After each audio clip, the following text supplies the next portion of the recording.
Welcome to Yadav academy. और हम कर रहे थे एस डी यादव का सॉल्यूशन। तो एस डी यादव वाली बुक हम पूरी की पूरी सॉल्व करेंगे। और जो चैप्टर अभी हम सॉल्व कर रहे थे वो था हमारा चक्रवृद्धि ब्याज। तो जो चक्रवृद्धि ब्याज है, कंपाउंड इंटरेस्ट, ये वाला चैप्टर अभी हम सॉल्व कर रहे हैं। और पिछली वाली वीडियो में 17 तक के क्वेश्चंस कर लिए थे। तो 17 के बाद वाले क्वेश्चंस हम इस वाली वीडियो में करेंगे।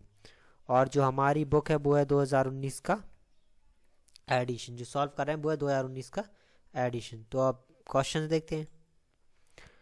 ये 18वां क्वेश्चन है। इसमें कह रहा है एक धनराशि कितनी, वह धनराशि कितनी होगी जो 5% की दर पर दूसरे वर्ष में 420 चक्रवृद्धि ब्याज प्राप्त कर सके। ठीक है। अब इसमें कह रहा है वो दूसरे वर्ष में 420 रुपये ब्याज प्राप्त कर सके। ये टोटल नहीं कह रहा है कि दो वर्षों का या 3 वर्षों का, ये सिर्फ कह रहा है दूसरे वर्ष में जो ब्याज प्राप्त कर सके वो है 420 रुपये। तो सबसे पहले तो हमने जो मूलधन है वो मान लिया। जो मूलधन है वो है हमारा x रुपये। मूलधन x रुपये मान लिया। दर हमें दी है 5%। अब जो पहले वर्ष का, जो पहला वर्ष है, जो पहले वर्ष का चक्रवृद्धि ब्याज होगा हमारा,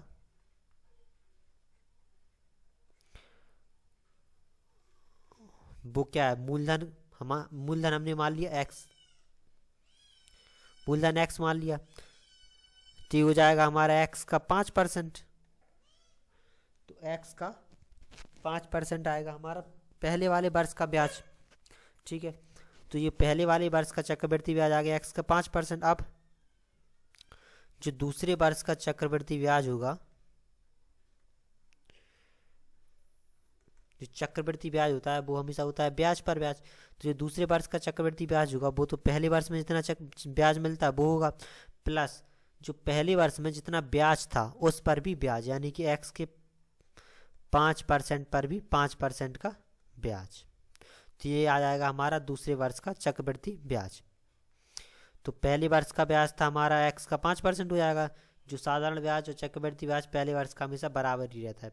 अब दूसरे वर्ष में जो आएगा वो उस पर ब्याज पर भी ब्याज लग जाएगा, यानी कि जितना इसमें था उतना ब्याज तो रहेगा ही, साथ में दूसरे वर्ष में जो ब्याज आया था, ये ब्याज आया था, इस पर ही 5% का ब्याज लग जाएगा। तो ये आ गया दूसरे वर्ष का चक्रवृद्धि ब्याज। और दूसरे वर्ष का चक्रवृद्धि ब्याज कह रहा है वो हमसे 420 रुपये है। तो 420 बराबर में हो जाएगा ये हमारा 5x बटे 100। ये काट लेंगे हम तो ये कट जाएगा हमारा 20 बार में, ये कट जाएगा हमारा 20 बार में। तो ये आ जाएगा प्लस x बटे 400। ठीक है। तो ये 420 एलसीएम ले लेंगे तो ये आ जाएगा 400। सॉल्व कर लेंगे तो ये 20 और 1 21x बटे 400 आ जाएगा। ठीक है। 21 से ये 2 बार 20 बार में कट जाएगा, 21 दूनी 42, और इन दोनों का क्रॉस मल्टीप्लाई हो जाएगा तो 4 दूनी 8। तो ये आ जाएगा हमारा 8000 रुपये। तो x आ गया 8000। तो जो मूलधन है वो निकल आया हमारा 8000 रुपये। अब 19वें क्वेश्चन में कह रहा है कि 5000 पर 3 वर्षों का 10% वार्षिक ब्याज की दर से चक्रवृद्धि ब्याज कितना होगा। ठीक है। तो सबसे पहले इसमें हम निकाल लेंगे चक्रवृद्धि मिश्रधन। चक्रवृद्धि मिश्रधन हम निकाल लेंगे। चक्रवृद्धि मिश्रधन होता है हमारा मूलधन गुणे 1 प्लस दर बटे 100 की पावर समय। तो मूलधन है हमारा 5000, 1 प्लस दर है हमारी 10 बटे 100, और समय हमारा 3 वर्ष। तो हो जाएगा हमारा 5000 का 110 बटे 100, 110 बटे 100, और ये 110 बटे 100 एलसीएम ले लेंगे तो 110, पावर में 3 है तो 3 वाले लग लेंगे। ये तीनों कट गए और ये 3 जीरो से ये 3 जीरो। तो ये हो गया हमारा 5 गुणे ये 11 गुणे 11 गुणे 11, 3 बार है तो 1331 हो जाएगा। 5 का और 13 से 31 का मल्टीप्लाई कर देंगे तो ये आ जाएगा 6655। तो जी 6600 आ गया, 55 आ गया हमारा मिश्रधन। लेकिन हमें चाहिए सिर्फ चक्रवृद्धि ब्याज। तो चक्रवृद्धि ब्याज होगा वो हो जाएगा मिश्रधन, चक्रवृद्धि मिश्रधन। तो चक्रवृद्धि मिश्रधन 655 माइनस मूलधन था 5000, तो ये आ जाएगा 1655 पचपन रुपये। तो 1655 ब्याज था।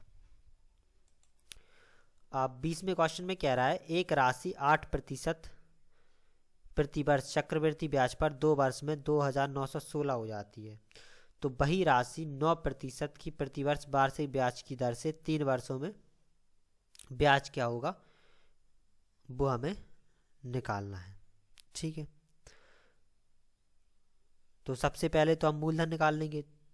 मूलधन हमें दिया नहीं है और जो राशि है वो क्या है 2916 हो जा रही है। तो चक्रवृद्धि मेस्तन दिया है, वो दिया है हमें 2916। तो चक्रवृद्धि मेस्तन बराबर में हो जाएगा हमारा मूलधन गुणे 1 प्लस दर बटे 100 की पावर समय। तो चक्रवृद्धि मेस्तन कह रहा है 2916, क्योंकि 2916 हो जा रही है, प्लस मूलधन हमें दिया नहीं है, 1 प्लस दर है हमारी 8, और जो समय कह रहा है वो कह रहा है 2 वर्ष। तो ये 2916 बराबर में मूलधन गुणे ये हो जाएगा हमारा 108/100, और ये भी हो जाएगा 108/100। ठीक है, तो 108/100 आ गया, तो ये कट जाएगा हमारा 27 से 4 बार में, और ये 25 से, ये भी 27 से और ये 25 से, और 27 से 2916 कट जाएगा हमारा 108 बार, और इस 27 से ये कट जाएगा हमारा 4 बार। तो ये आ गया 4 बराबर में मूलधन और बटे में है हमारा 25 गुणे 25, क्रॉस मल्टीप्लाई कर लेंगे। तो ये 4 गुणे 25 गुणे 25 बराबर में आ गया मूलधन। तो 25 चौका 100, 100 और 25 का मल्टीप्लाई कर देंगे तो ये आ जाएगा 2500 रुपये। तो मूलधन निकला है हमारा, मूलधन था यानी कि हमारा 2500 रुपये। अब वो कह रहा है 3 वर्ष में 9% की दर से साधारण ब्याज क्या होगा। तो अब हमें निकालना है साधारण ब्याज। तो साधारण ब्याज होता है हमारा मूलधन गुणे दर गुणे समय और बटे 100, कट आएगा। तो हो जाएगा 25 गुणे 27, 25 से 27 का मल्टीप्लाई कर लेंगे तो आ जाएगा 675 रुपये। तो 675 रुपये ब्याज होगा। अब 21 में कह रहा है एक धनराशि 2 वर्षों में 10% वार्षिक दर पर चक्रवृद्धि ब्याज 420 है, तदनुसार उसी धनराशि पर उसी दर की अवधि के लिए साधारण ब्याज क्या होगा। ठीक है, धनराशि और दर वही है, तो हमें निकालना है साधारण ब्याज। तो सबसे पहले हमने माना जो 1 वर्ष का साधारण ब्याज है वो मान लिया हमने x रुपये है। ठीक है, तो 1 वर्ष का साधारण ब्याज मान लिया हमने x रुपये, तो जो 2 वर्षों का साधारण ब्याज होगा वो हो जाएगा हमारा 2x रुपये। ठीक है, अब वो कह रहा है धनराशि पर 2 वर्ष का 10% की दर पर जो चक्रवृद्धि ब्याज है वो है 420 रुपये। ठीक है, तो जो पहले वर्ष का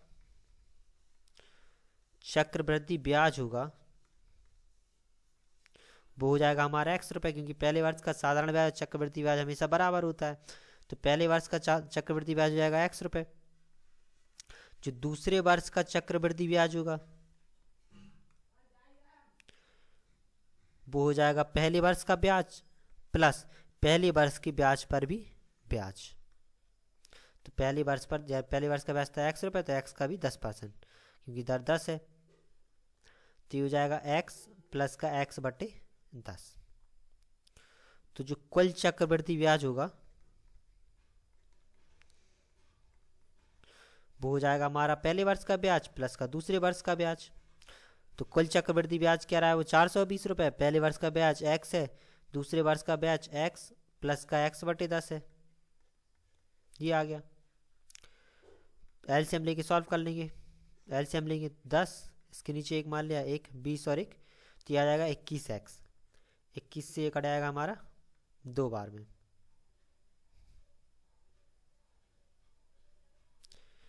20 आ जाएगा, 20 बार में कट आएगा। क्रॉस मल्टीप्लाई कर देंगे तो ये आ जाएगा 200। तो x बराबर में आ गया हमारा 200।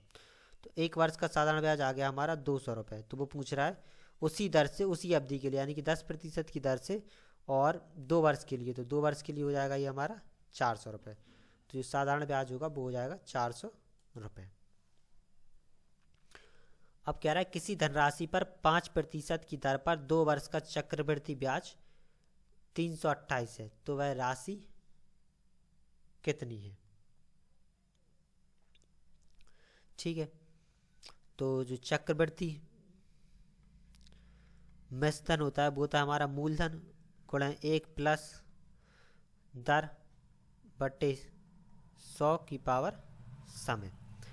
तो चक्रवृद्धि मूलधन तो हमें दिया नहीं है, तो जो चक्रवृद्धि मिश्रधन होगा वो हो जाएगा हमारा मूलधन प्लस का ब्याज, तो ब्याज है हमारा कितना 328, बराबर में हो जाएगा मूलधन 1 प्लस दर है हमारी 5%, तो 5/100 और समय कह रहा है 2 वर्ष। तो ये हो गया हमारा मूलधन। इस मूलधन की जगह पे हमने मान लिया मूलधन हमारा P है, तो P बराबर में 328 बराबर में P, और ये हो जाएगा हमारा 105/100 और 105/100। तो ये 21 और 20 बार में कट जाएगा, 21 और 20 बार में। ठीक है, तो ये हो जाएगा P प्लस का 328 बराबर में आ जाएगा 441 P/400। इस P को यहाँ पे ले गए, इस P को, तो 328 बराबर में हो जाएगा 441 P/400 और माइनस का P/1 हो जाएगा। तो ये 328 बराबर ये हमारा 400, एलसीएम ले लेंगे तो ये बचेगा हमारा 41 P। 41 से कट जाएगा हमारा 8 बार में। ठीक है, क्रॉस मल्टीप्लाई कर देंगे तो ये हो जाएगा हमारा 3200 रुपये। तो जो मूलधन निकलेगा वो निकल आएगा हमारा 3200। तो जो राशि थी वो थी हमारी 3200 रुपये। अब इसमें कह रहा है कि यदि साधारण किसी राशि पर 4% पर 2 वर्षों का चक्रवृद्धि ब्याज 102 रुपये है, 2 समान दर पर 2 वर्ष के लिए साधारण ब्याज कितना होगा वो निकालना है। ठीक है, तो सबसे पहले 1 वर्ष का साधारण ब्याज मान लेते हैं। 1 वर्ष का साधारण ब्याज मान लिया हमने x रुपये है, तो 2 वर्षों का जो साधारण ब्याज होगा वो हो जाएगा हमारा 2x रुपये। अब जो चक्रवृद्धि ब्याज होगा, जो 2 वर्षों का चक्रवृद्धि ब्याज होगा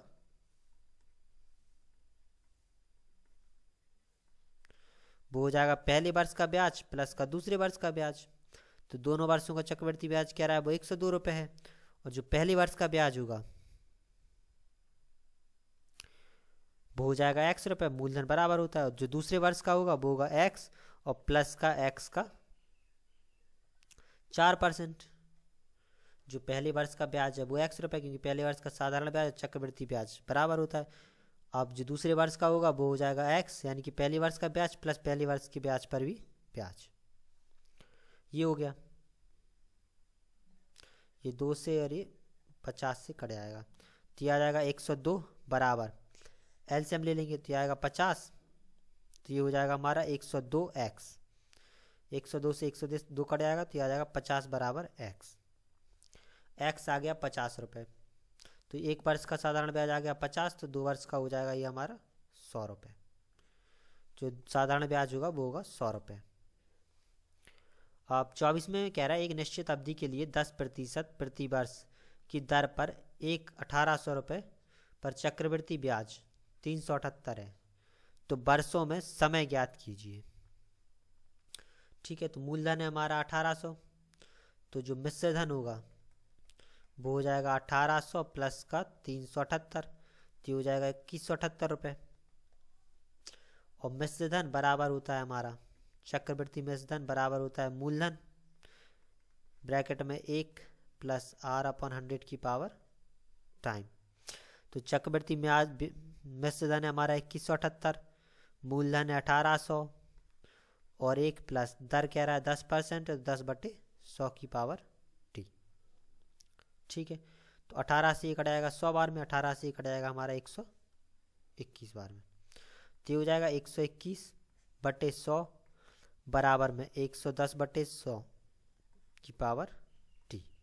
1 0 से ये 1 0 कट जाएगा, तो ये हो जाएगा हमारा 121 वो, तो ये हमारा हो जाएगा 11/10 का स्क्वायर और बराबर में 11/10 की पावर t।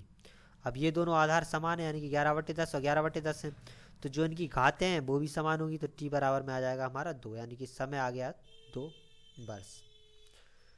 तो जो समय था इसका वो था 2 वर्ष।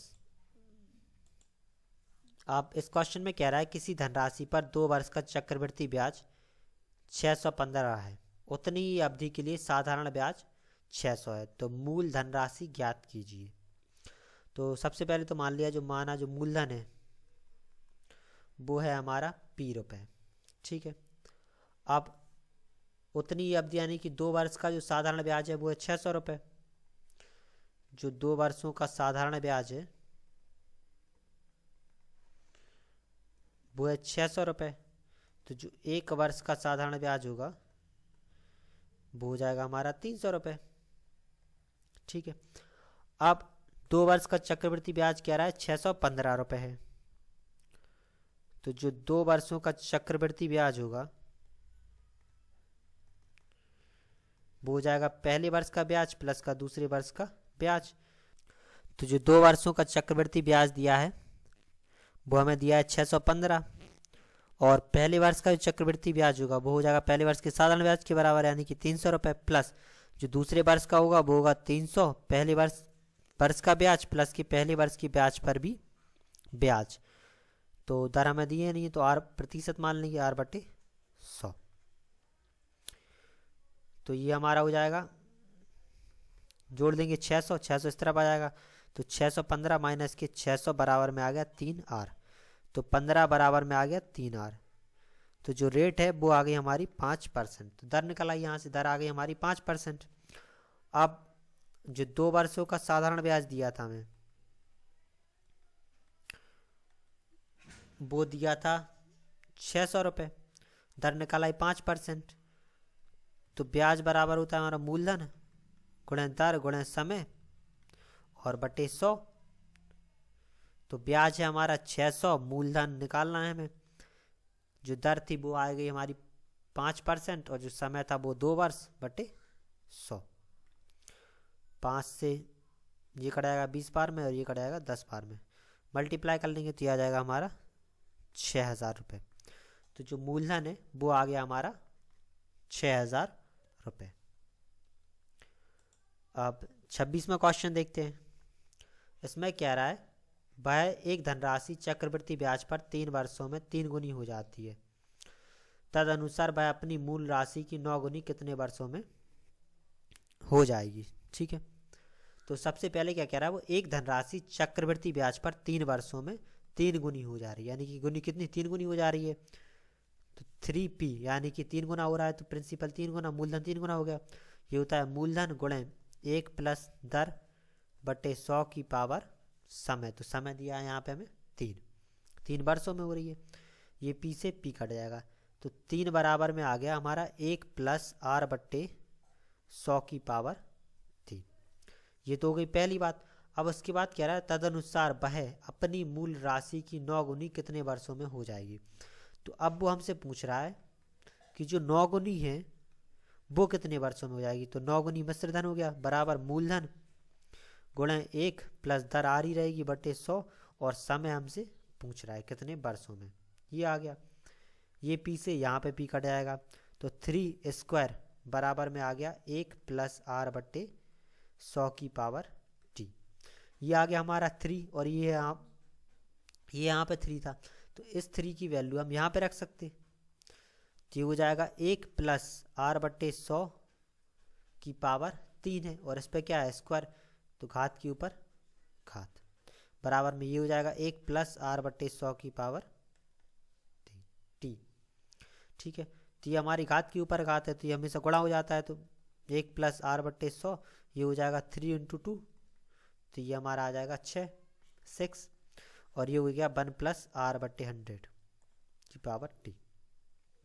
अब इन दोनों के आधार समान है, जब आधार समान होते तो घातें भी समान हो जाती, तो T बराबर में आ जाएगा हमारा 6।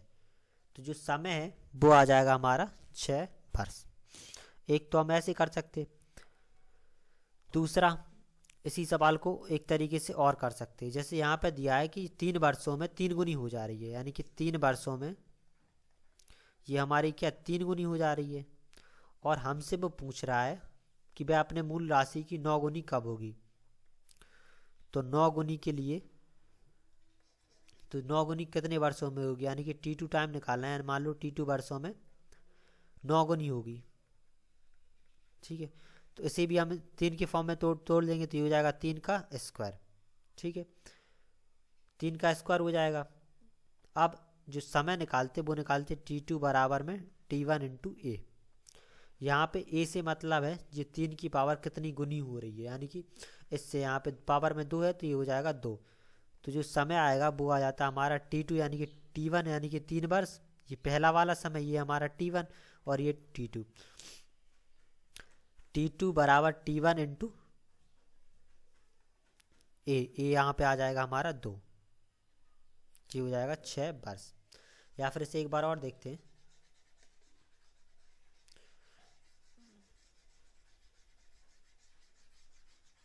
एक तो हम वैसे ही कर सकते हैं पूरा का पूरा। जैसे अब इसमें एक बार देखो, इसमें कह रहा है कि 3 साधारण ब्याज में 3 वर्षों में 3 गुनी हो रही है, ठीक है। तो जो पहला समय दिया है वो दिया है हमें 3 वर्ष। इसके बाद दूसरी वो क्या कह रहा है, 3 गुनी हो रही है, ठीक है, 3 गुनी हो रही है। उसके बाद उसने पूछा तदनुसार वह अपनी मूल राशि की 9 गुनी कितने वर्षों में होगी। निकालना क्या है हमें, 9 गुनी। 9 गुनी कितने वर्षों में होगी, तो ये हो जाएगा 3 का स्क्वायर, यानी कि 3 के स्क्वायर गुनी। हमें जो बाद वाला समय दिया होता है उसे उस फॉर्म में तोड़ना पड़ता है जितनी गुनी पहले वाले में दी हो। पहला 3 गुना है तो ये हो जाएगा 3 का स्क्वायर, ठीक है। और जो दूसरा समय आता है वो था T1 इंटू ए। तो T1 यानी कि पहले का समय है 3 वर्ष और ये हो जाएगा ए हमारा 2, तो ये आ जाता है 6 वर्ष, ठीक है। अब 27वीं में देखते हैं, एक धनराशि चक्रवृद्धि ब्याज जमा करने पर 4 वर्षों में दोगुनी हो रही है। तो पहला समय दिया है हमें 4 वर्ष, ठीक है, 4 वर्ष है। अब 4 वर्ष में वो क्या हो रहा है, दुगनी हो रही है, ठीक। 4 वर्ष में कितनी हो रही है, 2 गुनी। अब दूसरी बात क्या है, तदनुसार वह कितने वर्षों में अपने की 4 गुनी हो जाएगी। तो हमें क्या निकालना है, कितने वर्षों में 4 गुनी हो जाएगी, यानी कि उसे क्या करना है, 4 गुनी। 4 गुनी के लिए क्या हो जाएगा, 2 का स्क्वायर। 4 गुनी के लिए 2 का स्क्वायर हो जाएगा। जब 2 का स्क्वायर होगा तो ए बराबर में हमारा आ जाएगा 2। जो भी घात होगी वही इसका क्या आ जाएगा, ठीक है। ये कुछ इस तरीके का रहता है, m बराबर n। जो भी पावर होगी m बराबर n की पावर ए, जो भी पावर होगी उसके बराबर, ठीक है। तो ए बराबर में आ जाएगा 2। T2 टाइम निकालना है तो T2 इंटू T1 इंटू ए, तो ये हो जाएगा 4 गुणे 2 यानी कि 8। और या फिर हम पूरा का पूरा वैसे भी कर सकते हैं। अब इसमें क्या रहा है, साधारण ब्याज पर निवेशित 5 वर्ष में 2 गुनी हो रही है। तो वह मूल की 8 गुनी कितने वर्षों में हो जाएगी। पहला समय क्या है, 5 वर्ष, और 5 वर्षों में क्या हो रही है, वो 2 गुनी, ठीक है। अब वो कह रहा है 8 गुनी कितने समय में होगी, तो इससे क्या करना है, 8 गुनी। 8 गुनी के लिए क्या हो जाएगा, 2 की पावर 3, तो जो ए बराबर में आ जाएगा हमारा 3, ठीक है। तो ए आ गया 3, तो दूसरे का समय हो जाएगा T1 इंटू ए। तो T1 है हमारा क्या 5 और ए है हमारा 3, तो ये से लगेंगे 15 बरस। 15 बरस में 2 गुनी 8 गुनी हो जाएगी। अब इसमें क्या रहा है, कोई धनराशि किसी निश्चित चक्रवृद्धि ब्याज की दर पर 3 वर्षों में 8 गुनी हो जाती है, ठीक है। 3 वर्षों में क्या रहा है, 8 गुनी हो रही है। T1 तो आ गया हमारा 3 वर्ष, लेकिन 3 वर्षों में क्या हो रहा है, वो 8 गुनी हो रही है, ठीक है। तो जो 3 वर्ष है उसमें क्या 8 गुनी हो रही है, तो 8 क्या होता है हमारा 2 की पावर 3। असल में क्या ये क्वेश्चन थोड़ा सा बाकी सारों से अलग है। तो 3 वर्षों में हो रही है 2 की पावर 3 गुनी, और उस वो क्या कह रहा है 16 गुनी होने में कितना वक्त लगेगा। तो कितनी चाहिए, से 16 गुना चाहिए। 16 गुना के लिए हो जाएगा 2 की पावर 4 गुनी। अब ये क्या है, इन दोनों में जो पावर है वो क्या है, एक सी नहीं आ रही है। या तो एक तरीका हमारे पास ऐसा है कि ऐसे ये हमारा 8 है, ठीक है, तो इसे हम चेंज कर लें 8 के फॉर्म में, ठीक है। तो अगर इस 2 को 8 में बदलना है, जैसे ये हमारा 2 है, इसे अगर हमें 8 में बदलना है तो एक तो हम ऐसा कर सकते हैं, ये 2 है तो 2 की पावर, इसे 8 लिख दें और 8 की पावर 1/3 लिख दें। ठीक है,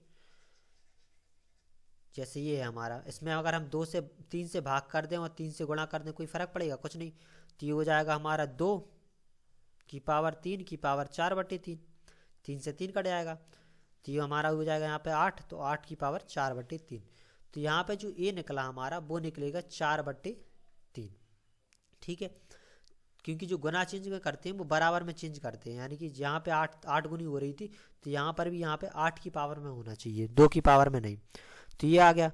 अब T2 निकालना है तो T2 बराबर में आएगा T1 इंटू ए, तो T1 है हमारा 3, ये हो जाएगा 4/3, तो ये आ जाएगा 4 वर्ष। तो 4 वर्ष में वह 16 गुना हो जाएगी। अब इस क्वेश्चन में कह रहा है यदि वार्षिक ब्याज की दर पर कोई राशि 5 वर्ष में दोगुनी हो रही है तो 8 वर्ष गुना कितने समय में होगी? ठीक है, T1 कह रहा है 5 वर्ष, 5 वर्ष में क्या हो रही है? 2 गुनी। अब तो हमें क्या निकालना है? 8 गुनी कितने वर्ष में होगी? 8 गुना का वर्ष निकालना है, तो 8 गुना है तो ये हो जाएगा 2 की पावर 3, ये दोनों बराबर हो गए 2 और 2, तो 2 की पावर 3 आ गया, तो ए बराबर में आ जाएगा हमारा 3। तो T2 बराबर में T1 इंटू ए, T1 हमारा है कितना? 5 और ए है हमारा 3, तो इसे लगेंगे 15 वर्ष। तो 15 वर्ष में 8 गुनी हो जाएगी। अब 31वें में कह रहा है यदि कोई धनराशि वार्षिक चक्रवृद्धि ब्याज की दर पर 3 वर्षों में चक्रवृद्धि ब्याज जोड़कर 3 सही 3/8 गुना हो जाती है तो ब्याज की वार्षिक दर क्या होगी? ठीक है, तो जो मिश्र धन है वो कितना हो जा रहा है? मूलधन का 3 सही 3/8, यानी कि 38 24 और 3 27/8 गुना मूलधन का। तो चक्रवृद्धि मिश्र धन बराबर होता है हमारा मूलधन गुणे 1 प्लस दर बट्टे 100 की पावर समय। तो चक्रवृद्धि मिश्र धन हो रहा है 27/8 गुना मूलधन का, बराबर में हो जाएगा मूलधन गुणे 1 प्लस दर हमें निकालनी है, दर मान ली R/100 और समय दिया है हमें 3 वर्ष। तो ये मूलधन से मूलधन कट जाएगा, तो ये बचा 27/8, तो 27/8 को लिख सकते हैं हम 3/2 की पावर 3, 3 का क्यूब होता है ये 2 का क्यूब, और ये हो जाएगा 1 प्लस R/100 की पावर 3। ये घात कट जाएंगी क्योंकि जब घातें समान होती तो आधार भी समान होंगे और बराबर में होंगे। तो 3/2 बराबर में आ जाएगा 1 प्लस R/100। इस एक को यहाँ पे ले आएंगे तो हो जाएगा 3/2 माइनस का 1 बराबर में R/100। घटा देंगे तो यह आएगा 1/2 बराबर में आ जाएगा R/100। ये कट जाएगा हमारा 50 बार, क्रॉस मल्टीप्लाई कर देंगे तो 50 बराबर में आ जाएगा R। तो जो दर है वो निकल आएगी हमारी 50%। तो इसकी जो दर होगी वो होगी 50%। अब 32वां क्वेश्चन देखते हैं। 32वें में क्वेश्चन में कह रहा है एक धनराशि वार्षिक चक्रवृद्धि ब्याज की दर से 2 वर्षों में 500 रुपये और 3 वर्षों में 540 हो जाती है, तदनुसार उस चक्रवृद्धि ब्याज की वार्षिक दर कितनी है वो निकालनी है। दर हमने मान ली R% है। ठीक है, अब इसमें क्या कह रहा है? 2 वर्षों का ब्याज है हमारा 500, तो 3 वर्षों का ब्याज, तीसरे वर्ष का ब्याज है और 3 वर्षों का है 540। ठीक है, तो जो चक्रवृद्धि ब्याज होता है, चक्रवृद्धि ब्याज में जो अगले साल का ब्याज होता है वो हमेशा क्या होता है? पिछले वाले वर्ष का जो ब्याज होगा और प्लस उस ब्याज पर भी ब्याज। इसमें क्या लगातार दिए हैं 2 और 3 वर्षों का ब्याज, तो जो तीसरे वर्ष का ब्याज होगा वो हमारा क्या होगा? दूसरे वर्ष का ब्याज और प्लस में दूसरे वर्ष के ब्याज पर ब्याज के ब्याज पर ब्याज। ठीक है, यही होगा, क्योंकि अगर दूसरे वर्ष में उसे जो ब्याज मिल रहा है वो उसके बाद दूसरे वर्ष पर ब्याज मिला वो हो जाएगा। तो तीसरे वर्ष का ब्याज क्या रहा है? वो 540 रुपये है और दूसरे वर्ष का जो ब्याज है वो है 500, और इस पर भी क्या 8% की दर से ब्याज। 500 यहाँ ले आएंगे तो ये हो जाएगा 40 बराबर में, ये कट जाएगा तो ये हो जाएगा 5R, ये कट जाएगा हमारा 8 बार में, तो जो रेट है वो आ जाएगी 8%, तो जो दर होगी वो हो जाएगी हमारी 8%। अब अगला क्वेश्चन इसमें क्या रहा है, धनराशि 8% की चक्रवृद्धि ब्याज दर से 2 वर्षों और 3 वर्षों के बाद क्रमशः 1440 और 1728 हो जाती है, तदनुसार आर का मान क्या होगा। ठीक है, तो इसमें भी जो 3 वर्षों बाद जो धनराशि होगी वो क्या होगी, 2 वर्षों बाद जो धनराशि थी वो धनराशि प्लस जो 2 वर्षों के बाद धनराशि थी उस पर जो 1 वर्ष का ब्याज मिलेगा वो, प्लस 2 वर्षों की धनराशि पर ब्याज, उसी के बराबर हो जाएगी।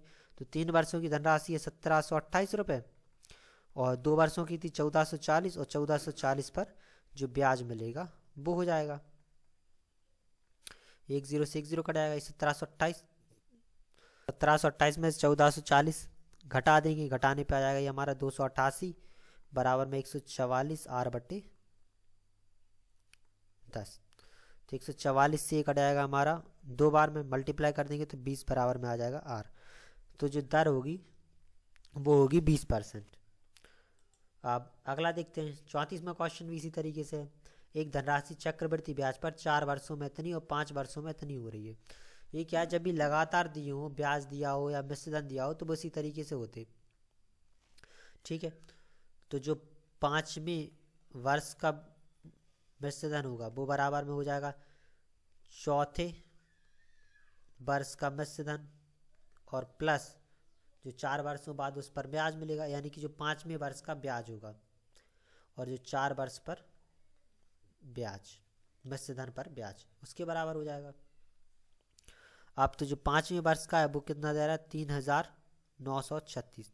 ठीक है, तो ये 3936 है हमारा, यहाँ पे ये गलत लिख गया वन, तो 3936 बराबर ये हमारा 3840 प्लस 3840 पर ब्याज 8% की दर पर। इससे इस तरफ ले आएंगे और घटा लेंगे, तो घटाने पे हमारा आ जाएगा 96 बराबर में 384 गुणे R/10। तो 96 से ये हमारा कट जाएगा 4 बार, 2 से ये कट जाएगा 5 बार, तो दर बराबर में आ जाएगी 5/2 यानी कि 2.5%। तो जो इसकी रेट थी वो थी 2.5%। तो इस वाली वीडियो में इतने ही क्वेश्चंस, आगे के क्वेश्चंस हम अगली वाली वीडियो में करेंगे। Thank you.